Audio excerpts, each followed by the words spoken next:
Hello, ఇవాళ మనము infrastructure గురించి మాట్లాడుకుందాం. ఇన్ఫ్రాస్ట్రక్చర్ అంటే రోడ్లు, ఎయిర్పోర్ట్లు, రైల్వే స్టేషన్లు, బిల్డింగులు, మన దేశంలో ఏదైతే కన్స్ట్రక్షన్ జరుగుతుందో మెయిన్గా దాన్ని మనం ఇన్ఫ్రాస్ట్రక్చర్ అని అనుకుంటే, దేశంలో జరుగుతున్న కన్స్ట్రక్షన్ కాస్ట్కి రిటర్న్ ఏదైతే ఉందో అంతా ఉండట్లేదు. మనము రోడ్లు చూసుకున్నాం అనుకోండి, NHAI నితిన్ గడ్కరీ ఖచ్చితంగా ఈ 10 yearsలో చాలా హైవేస్ అనేది ఇంప్రూవ్ చేశారు. కనెక్టివిటీ అనేది చాలా ఇంప్రూవ్ అయింది. కాకపోతే NHAIకి అలాట్ అయ్యే బడ్జెట్లో 25% అప్పులు కట్టడానికే సరిపోతుంది. అంటే ఈ 10 ఏళ్లలో ఏదైతే రోడ్ల మీద ఖర్చు జరిగిందో హైవేస్ మీద, ఆ ఖర్చుకి సంబంధించి అప్పులు కట్టడానికి ఇప్పటి నుంచి వాళ్ళు ఇంకా కట్టుకుంటూ పోతే ఇంకో 25 years వరకు ఇట్లా కడతా ఉండాల్సి వస్తుంది. ఎందుకు అప్పులు అవుతున్నాయి NHAIకి అంటే, ఇప్పుడు రోడ్స్ ఏవైతే ఇన్ఫ్రాస్ట్రక్చర్ మీద ఇన్వెస్ట్మెంట్ చేసి దాంతో ఏదైతే బిజినెస్ అవుతుంది అని గవర్నమెంట్ ఎక్స్పెక్ట్ చేసి ఆ ఖర్చు పెడుతున్నారో అంత బిజినెస్ అనేది అవ్వట్లేదు. అందుకే టోల్స్ ఎంత ఇంక్రీజ్ చేసినా కూడా వాళ్ళు పెట్టిన ఇన్వెస్ట్మెంట్కి రిటర్న్స్ అనేవి ఇంకా కూడా కనబడతలేవు. ఇంకా ఎయిర్పోర్ట్ల గురించి మనం చూసుకున్నట్టయితే 2014 తర్వాత ఎయిర్పోర్ట్ కౌంట్ అనేది డబుల్ అయింది. అంటే అంతకుముందు 70 ఉన్న ఎయిర్పోర్ట్స్ ఇప్పుడు 140 అయినాయి అనేది బీజేపీ వాళ్ళు చేస్తున్న క్లెయిమ్. కాకపోతే 2023లో రిలీజ్ అయిన కాగ్ రిపోర్ట్ ప్రకారము ఈ రూట్స్లోకి ఓన్లీ 7% రూట్సే వయబుల్. అంటే 3 సంవత్సరాల కంటే ఎక్కువ, ఇందులో కేవలం 7% ఎయిర్పోర్ట్లు మాత్రమే 3 సంవత్సరాల కంటే ఎక్కువ నడుస్తాయి. మిగిలినవన్నీ బంద్ అయిపోతాయి. ఎందుకంటే అక్కడ డిమాండ్ అనేది అట్లా లేదు. అందుకని ఇప్పుడు కట్టిన ఎయిర్పోర్ట్లలో కూడా 3 ఏళ్ల తర్వాత అన్ని బంద్ అయిపోయే అవకాశం ఉంది. సో ఆ ఇన్వెస్ట్మెంట్ అంతా కూడా 3 years తర్వాత వేస్ట్ అయిపోతుంది. దేశంలో రైల్వే నెట్వర్క్ అనేది చాలా ఇంపార్టెంట్. అది గూడ్స్ అయినా కూడా, ప్యాసింజర్ అయినా కూడా. ఈ పాస్ట్ 10 yearsలో రైల్వేస్ మీద బడ్జెట్ అనేది తగ్గుకుంటూ పోతుంది. రైల్వేస్ మీద వచ్చే రెవెన్యూ కూడా తగ్గుకుంటూ పోతుంది. ఇప్పుడు రైల్వేస్ అనేటి లాస్లో నడుస్తున్నాయి. ఏదైతే లాలూ ప్రసాద్ రైల్వే మినిస్టర్ ఉన్నప్పుడు దాని గురించి ఆక్స్ఫర్డ్ వాళ్ళు స్టడీ చేయడానికి వచ్చిండ్రు. ఇది ఇంత సక్సెస్ఫుల్గా ఎట్లా నడుస్తుంది వీళ్ళ సిస్టమ్ అనేదాన్ని. అట్లాంటిది ఇవాళ మన రైల్వేస్ 107 రూపాయలు ఖర్చు పెడితే వాళ్ళకి 100 రూపాయలే వస్తున్నాయి.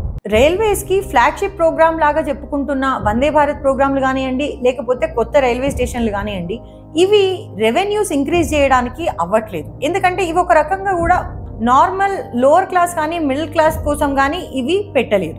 కామన్ పీపుల్ ట్రావెల్ చేసే లోకల్ ట్రైన్స్ కానివ్వండి, లేకపోతే ప్యాసింజర్ ట్రైన్స్ కానివ్వండి, వాటి మీద ఇన్వెస్ట్మెంట్ అనేది విపరీతంగా తగ్గిపోతుంది.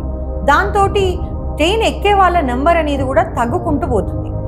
గవర్నమెంట్లు ఏదైతే కన్స్ట్రక్షన్ బిల్డింగ్ వర్క్ మీద ఎక్కువ ఫోకస్ పెడుతున్నాయో ఈ లాస్ట్ 10 years నుంచి, దానివల్ల నిజంగా జాబ్స్ అనేవి ఏవైతే క్రియేట్ అవుతున్నాయో అవన్నీ కూడా లో class jobs, blue collar jobs. ఈ బ్లూ కాలర్ జాబ్స్ వల్ల ఎవరి ఇన్కమ్ లెవెల్ అనేది, లేకపోతే స్టాండర్డ్ ఆఫ్ లైఫ్ అనేది ఇంక్రీజ్ అయ్యేది లేదు. సో ఇప్పుడు ఈ లోవర్ క్లాస్ పీపుల్ ఎయిర్పోర్ట్లు కానీ లేకపోతే హైవేలు కానీ యూజ్ చేసే ఛాన్సెస్ అనేవి చాలా తక్కువ. ఈ గవర్నమెంట్స్ కొత్తవి కట్టడం మీద పెట్టినంత ఫోకస్ ఉన్న వాటిని బాగు చేసుకోవడం మీద పెట్టట్లేదు. ఎందుకంటే ఆల్రెడీ ఒక రోబస్ట్ రైల్వే నెట్వర్క్ అనేది మన దేశంలో ఉంది. కాకపోతే వాటి మీద ఇన్వెస్ట్మెంట్ అనేది తగ్గించుకుంటూ పోవడం మూలంగా దాని రెవెన్యూస్ కూడా పడిపోతున్నాయి. కొత్త బిల్డింగ్లు, కొత్త ఎయిర్పోర్ట్లు, కొత్త రోడ్లు, వీటి ఓపెనింగ్లు అనేటి క్యాంపెయిన్ స్ట్రాటజీలుగా కూడా మారిపోయినాయి. మైసూర్ బెంగళూరు హైవే కన్స్ట్రక్షన్ అయిన తర్వాత కనీసం 2 సంవత్సరాల వరకు అది ఓపెన్ చేయకుండా ఎలక్షన్ల ముందు వరకు వెయిట్ చేసి, ఎలక్షన్ల ముందు బీజేపీ గవర్నమెంట్ మోదీతోటి ఓపెన్ చేయించారు. కాకపోతే ఆ అసెంబ్లీ ఎలక్షన్లో వాళ్ళు ఓడిపోయింది.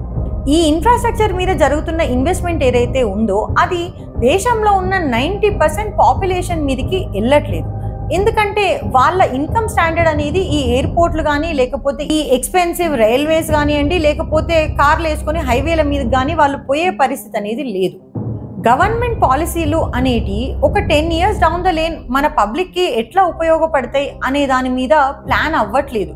పాలిటిక్స్లో కాంట్రాక్టర్లు, బిల్డర్లు అనే వాళ్ళు ఎక్కువైపోయినారు. ఒక రకంగా చెప్పాలంటే ఈ ఎలక్టోరల్ బాండ్స్ తోటి మనము ఇన్ఫ్రాస్ట్రక్చర్ కంపెనీస్ కూడా ఎట్లా క్విట్ ప్రోకో చేయొచ్చు అనేది చూసినాము.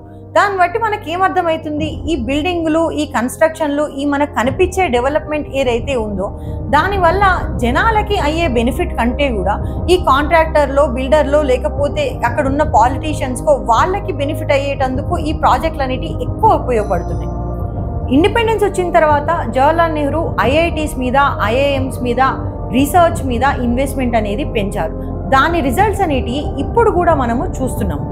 ఇండియాలో ఇప్పుడు ఉన్న మెయిన్ ఇండస్ట్రీ ఏదైతే టెక్ ఇండస్ట్రీ అని మనం చెప్పుకుంటున్నామో అది అప్పుడు చేసిన యూనివర్సిటీస్ మీద ఇన్వెస్ట్మెంట్కి బై ప్రోడక్ట్.